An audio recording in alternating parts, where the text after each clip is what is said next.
अस्सलाम वालेकुम एवरीवन, उम्मीद है आप सब ठीक होंगे।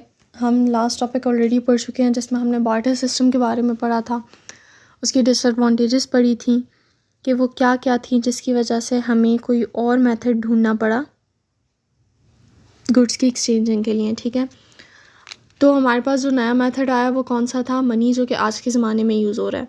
सो अब हम मनी के बारे में पढ़ेंगे। Anything that can be use to pay for goods and service और accepted as reward against factor of production is referred to as money. आप कोई भी चीज़ जो कि आप गुड्स या सर्विस को पे करने के लिए कर रहे हो, जैसे कि हम कोई चीज़ ख़रीदते हैं उसकी जगह हम क्या देते हैं? पैसे देते हैं, राइट। हम जो है कह सकते हैं कि एज अ रिवॉर्ड, लाइक हमने कोई काम किया, हम कोई जॉब करते हैं, हमें उसकी सैलरी मिलती है, हमें किसकी सूरत में मिलती है? मनी की सूरत में मिलती है। ठीक है, तो ये सब चीज़ें क्या कहलाती हैं? मनी कहलाती हैं। ठीक है, historically the modern money has evolve through various stages and forms in older time. During transactions people have used various things such as animal bones, stones, metals, tobacco, etc.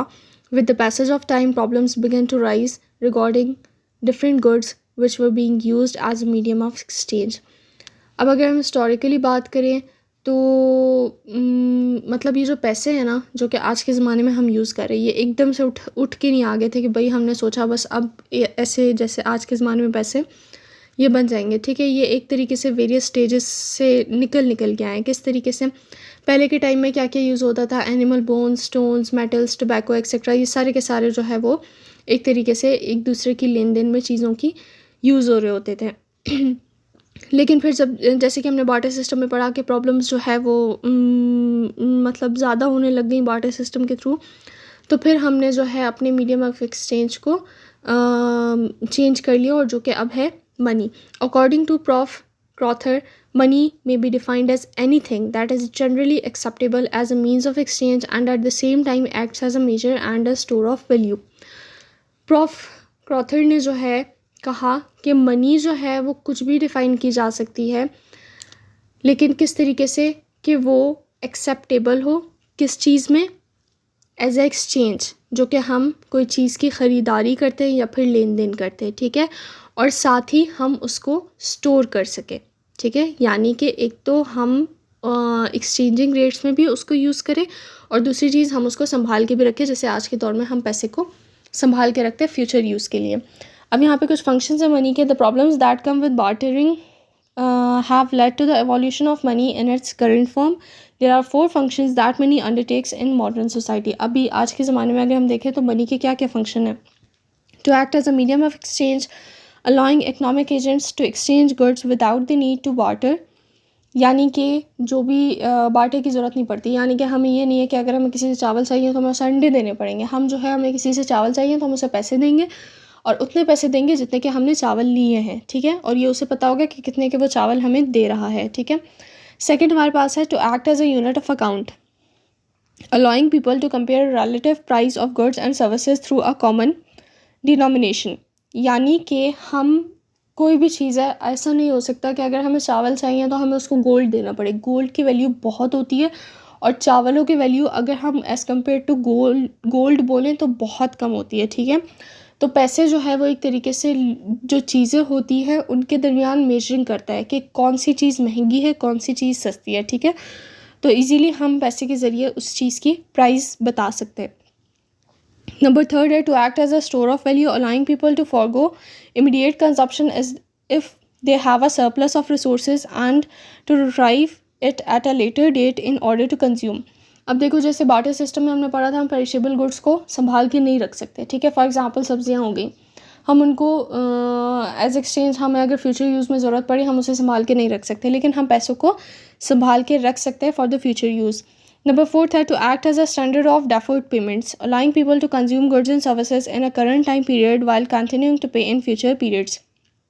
यानी कि आज के ज़माने में हम देखते हैं हमें जो है हम चीज़ें यूज़ कर लेते हैं लेकिन हम जो है पेमेंट बाद में कर लेते हैं। ठीक है, ऐसा हो जाता है कि हमारी पेमेंट्स जो है वो पोस्टपोन रहती हैं, तो ये चीज़ जो है मनी के ज़रिए पॉसिबल है। फिर उसके बाद है मनी।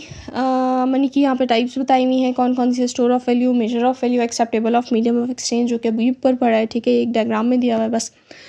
2.2 है difference of opinion, money plays such an important role in the economy that is inevitable, as with other areas of the subject, that there is a debate around its characteristics and how it should be used to meet policy goals. अब आज के ज़माने में जो है ना, सारा हम कहते हैं ना कि सारा का सारा खेल पैसों का है. पैसे नहीं होंगे तो बंदा कुछ भी नहीं कर सकता. ठीक है, आज के ज़माने में पैसे जो है वो एक तरीके से इनएविटेबल है, यानी उसको हम अवॉइड ही नहीं कर सकते. ये जो है एक तरीके से हम कह सकते हैं कि अच्छा, यहाँ पे नीचे इसके कुछ कैरेक्टरिस्टिक्स वगैरह दिए हुए हैं. Below are some differing views of what role money plays in the macro economy. अब पहले के जो इकोनॉमिस्ट थे ना, उन्होंने अपनी अपनी अलग अलग राय दी पैसों के ऊपर. ठीक है, तो वो राय क्या क्या थी? सबसे पहले क्लासिकल इकोनॉमिस्ट, उन्होंने राय दी classical economist are characterised by their faith in markets to balance out the forces of supply and demand. For them, money acts as a lubricant to allow a smoother interaction between buyers and sellers in a marketplace. According to classical economists, money plays a passive role in economy. अच्छा, जो classical economist थे ना, उन्होंने कहा कि भाई जो money है ना वो बहुत ज़्यादा कोई रोल अदा नहीं करती है.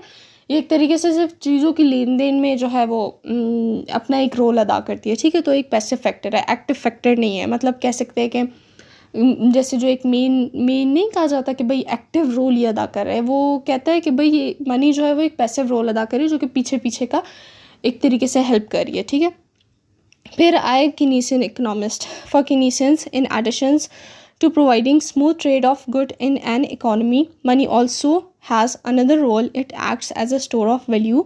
In other words, money can be used to facilitate transactions. Money can be used to purchase goods and services in the future. This goes against the classical view of neutrality of money. अच्छा, जो कीनीसियंस थे ना, उन्होंने कहा कि भाई passive role अदा नहीं करती है वो. ठीक है, वो लोग कहते हैं कि ये जो है स्टोर ऑफ मनी, मतलब स्टोरिंग के लिए भी हेल्पफुल होती है. यानी कि आप लोगों ने कहा कि सिर्फ वो एक्सचेंज में हेल्प करती है, लेकिन हम उसको संभाल के भी रख सकते हैं, हम उसको फ्यूचर के लिए भी यूज़ कर सकते हैं, और हम ऐसे भी कर सकते हैं कि अभी के लिए हम कोई चीज़ यूज़ कर लें और बाद में हम उसकी पेमेंट कर दें. ठीक है, तो वो इस चीज़ में भी हेल्प करती है. मनी जो है वो सिर्फ एक्सचेंजिंग में हेल्प नहीं करती. फिर है मॉनेटरिस्ट. Monetarists are a branch of new classical economists. They believe that aggregate expenditures in the economy are influenced by the market rate of interest. Therefore, money can affect the level of output in the short run economy. However, they further believe that the money influences the long run unemployment in the economy.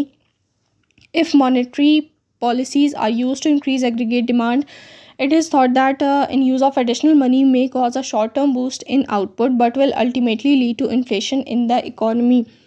ये अभी हम आगे जाएंगे ना, इसको इंतहाई detail में पढ़ा हुआ है हमने. ठीक है, लेकिन अभी मैं अगर शॉर्ट में बताऊँ ना, तो देखो